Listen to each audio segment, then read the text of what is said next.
ऑट्रा business park, Oros फाटा, Mumbai Goa highway touch, mall, retail wholesale market, commercial residential अशा एकूण 9 विंगचा भव्य प्रकल्प, 260 दुकानगाळे आणि 56 सदनिकांचे भव्य व्यापारी संकुल, 120 स्क्वेअर फूट पासून 3000 स्क्वेअर फूट पर्यंत गाळे भाड्यानं आणि विकत मिळतील। मर्यादित काळासाठी ऑफर, 10,50,000 पासून व्यापारी गाळे, सदनिका उपलब्ध, नियम आणि अटी लागू। संपर्क 8530 33 34 11। मागील 2.5 वर्ष विकासात्मक निधीपासून कोसोदूर असलेल्या कुडाळ तालुक्याला मुख्यमंत्री एकनाथ शिंदे, उपमुख्यमंत्री देवेंद्र फडणवीस, प्रदेशाध्यक्ष चंद्रशेखर बावनकुळे, पालकमंत्री रवींद्र चव्हाण यांनी माजी खासदार निलेश राणे यांच्या सातत्याच्या पाठपुराव्यानं मोठ्या प्रमाणात निधी दिलाय। यातून कुडाळ तालुक्याचा विकासाचा बॅकलॉग भरून काढण्याचा विशेष प्रयत्न करण्यात आलाय।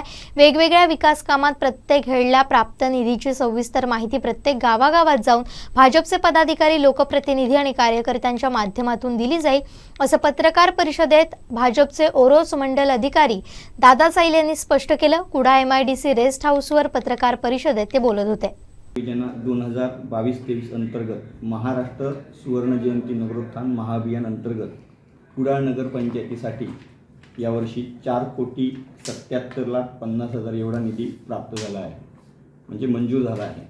आणि हा एवढा मोठा निधी गेल्या 4 वर्षात पहिल्यांदाच मंजूर झालेला आहे।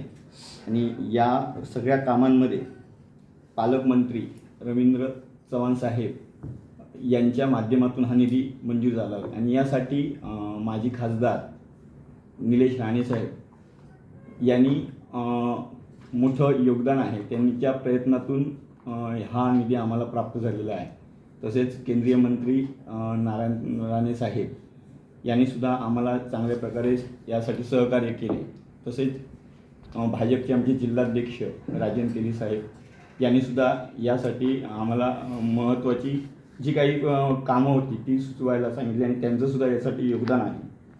हा निधी पहिल्यांदाच एवढ्या मोठ्या प्रमाणात मंजूर होत असताना यामध्ये कुठच्याही प्रकारे सत्ताधारी किंवा विरोधक असा भाजपकडून भेदभाव करण्यात आलेला नाही।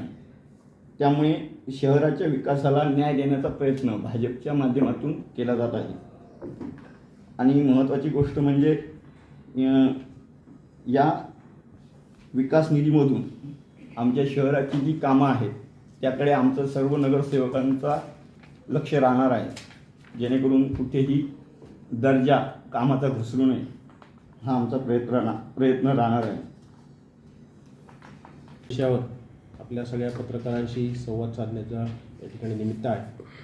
आपल्या सगळ्यांना माहिती आहे, गेल्या काही वर्षापासून सिंधुदुर्ग जिल्ह्याचा आणि विशेषतः कुडाळ तालुक्याचा विकासाचा रथ हा थांबलेला होता। आणि या विकासाच्या रथाला गती देण्याचं काम भारतीय जनता पार्टीचं सरकार, शिवसेना आणि भारतीय जनता पार्टीचं सरकार राज्यामध्ये आल्यानंतर सुरुवात झालेली आहे। आणि आपल्या जिल्ह्याचे पालकमंत्री सन्मान रवींद्र चव्हाण यांच्या माध्यमातून मोठ्या प्रमाणावर विकास कामांच्या निधीसाठी तरतूद झालेली आहे। आपल्या या भागाचे माजी खासदार आणि भारतीय जनता पार्टीचे नेते सन्माननीय निलेश राणे यांनी गेले काही महिने सातत्याने केलेल्या पाठपुराव्यामुळे आणि केंद्रीय मंत्री नारायण राणे साहेब यांनी या सगळ्या पाठपुराव्याला केलेल्या शिफारशीमुळे आमच्या कुडाळ तालुक्यात यावेळी विकास कामांसाठी मोठ्या प्रमाणात निधी उपलब्ध झालेला आहे। कालच आपण ज्याला विकासाची गंगा म्हणतो त्या जिल्हा वार्षिक योजनांच्या याद्यांना किंवा विकास कामांना मंजुरी मिळालेली आहे। आणि त्या माध्यमातून कुडाळ तालुक्याला सन्माननीय निलेशजी राणेसाहेब आणि राणेसाहेब यांच्या माध्यमातून मोठ्या प्रमाणात निधी उपलब्ध झालेला आहे। आपल्याला सांगायला आनंद वाटेल की यावेळी कुडाळ तालुक्यातील ग्रामीण भागाला म्हणजे शहर वगळता जवळपास राणेसाहेबांच्या माध्यमातून, निलेश राणेसाहेबांच्या माध्यमातून 8.5 कोटीपेक्षा अधिकचा निधी प्राप्त होणार आहे। आपल्या सगळ्यांना माहिती आहे, यापूर्वीची काही वर्ष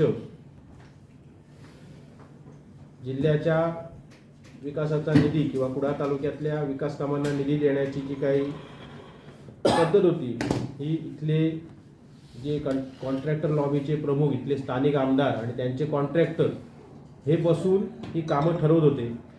परंतु यावेळी मात्र या सगळ्या ह्याच्यात भारतीय जनता पार्टीच्या कार्यकर्त्यांकडून आणि ग्रामस्थांकडून जे काही विकास कामांची मागणी झाली, त्या अनुषंगाने सन्माननीय निलेशजी राणेसाहेब यांच्या पाठपुराव्याने आणि जिल्हाध्यक्ष सन्माननीय राजन तेली साहेब असतील, यांच्या योग्य नियोजनामुळे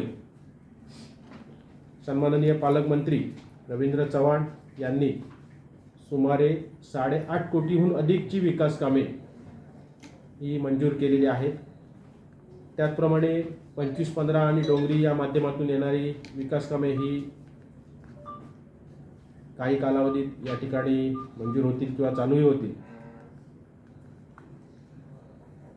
या सगळ्या माध्यमातून येणाऱ्या कालावधीत आम्ही प्रत्येक गावामध्ये ही विकासाची गंगा पोहोचवण्याचा प्रामाणिक प्रयत्न करणार आहोत.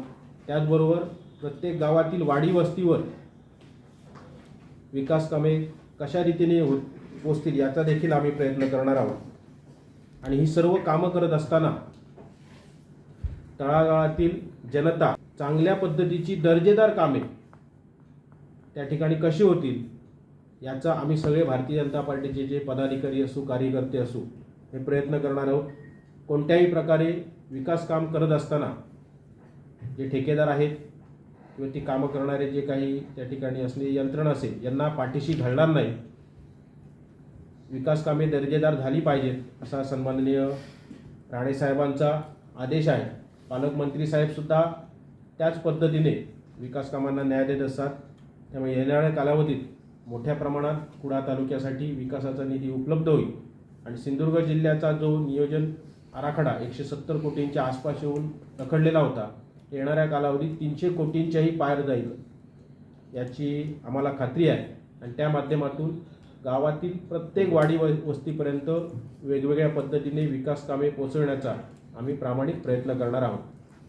कोकणातल्या ताज्या घडामोडी आणि लाईव्ह अपडेट्ससाठी फॉलो करा कोकणचं नंबर 1 महा चॅनल कोकण 7 लाईव्हचं फेसबुक पेज.